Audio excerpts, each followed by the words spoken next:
Hey, what's up, everyone? My name is Trent. This is Rams Talk. Thank you for watching. If you haven't subscribed, please do so. If you have subscribed, thank you very much. I appreciate it. So basically, it's fantasy football season. Fantasy is in the air. We're all in drafts. Some of us are in multiple leagues. It got me thinking about the Rams, and I guess it's like it has something to do with fantasy, but not 100%, and it's target allocation for the wide receivers, and even for Todd Gurley, since he catches a lot of balls out of the backfield. So I checked to see how many passing attempts the Rams had last year, and they had 518. Not all of those were Jared Goff because of Mannion in the last game, but 518 passes. That was 24th in all of football. First place team was the New York Giants with 608. So they had 90 more passing attempts than the Rams. So I would think going into 2018, second year in McVay's system, with all the maturity and development that Jared Goff has now, I think that the team or Jared Goff will have at least 50 more passing attempts than they did last year. And that will put them based on last year's numbers, in the 10 to 11 range in terms of teams, right around like the Vikings and the Browns, which is kind of weird when you realize that the Browns threw the ball more than the Rams did last year.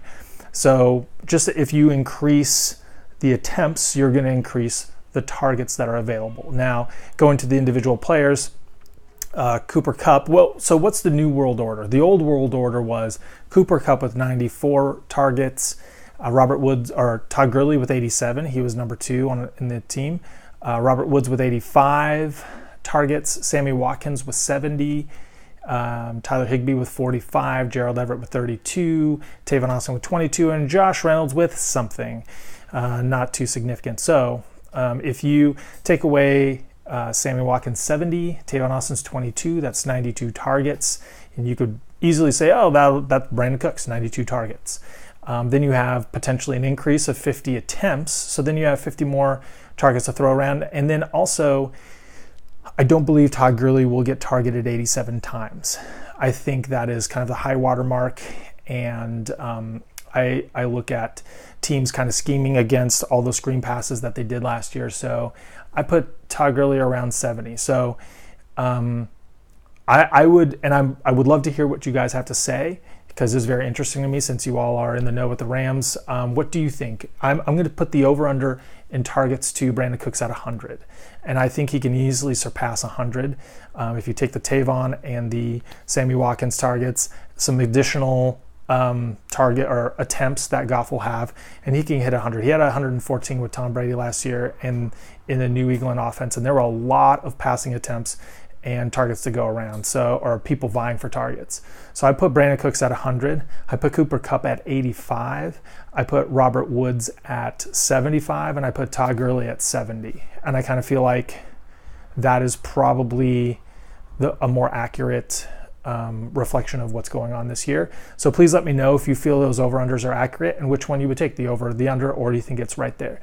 And if there are additional targets to go around, we've heard all this talk about the tight ends. So maybe this is the year that finally, with Gerald Everett and Tyler Higbee, there is a boost in targets for them, or like maybe that changes and maybe Josh Reynolds gets some more targets. So I'm just curious to hear what you guys have to say. Like I said, Brandin Cooks will lead the team. He came from two complex offenses. He went from Sean Payton and Drew Brees, and then he went to Tom Brady and Josh McDaniels, Bill Belichick in New England. So his assimilation to the Rams offense, I don't think is a big leap. Whereas Sammy Watkins he came into camp late, right before the beginning of the season, didn't have much time to gel, not used to complex offenses like what he was doing in Buffalo. And so I think Brandin Cooks he's the most talented receiver on the Rams roster. And I think he's going to just mesh and gel and just jump right in. So if you're drafted in fantasy, I would draft Brandin Cooks as maybe your third receiver with the potential of being the second one. It's just hard to say with all the targets going around, but I don't see Todd Gurley getting as many. I see Cooper Kupp getting around the same, Robert Woods getting around the same, and maybe a bump up for the tight ends. But anyways, who knows? Let me know what you think. If you haven't subscribed, subscribe right there. And if you'd like to see a recap of the game last week, check out that video right there. Yeah, like I said, leave a comment. Let me know. I'm going to have another video hopefully on Sunday. That's a recap of the Rams-Texans game where some stars will play. So hopefully this will be a watchable game and we'll get something out of it instead of that garbage from the last 2 weeks. So thanks for watching, and I'll catch you next time. Go Rams.